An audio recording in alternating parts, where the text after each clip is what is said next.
জুয়েল কাকাই গেছে গা আপনার ফিলিংসটা জানতে চাও আমার অবুঝমো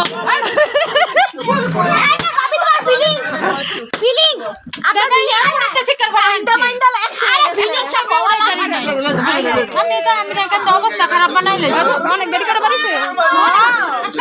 জানেন আমি এত একটা সারপ্রাইজ আছিল আমরা বাইরের রিঅ্যাকশনটা ভিডিও করব কাইন্ডও ইকুল পায় না কাজে দিতে ভাই আরে ভাই 10টা মোবাইল আনছে পরে বাইরে বিক্রি আটকাই দিছি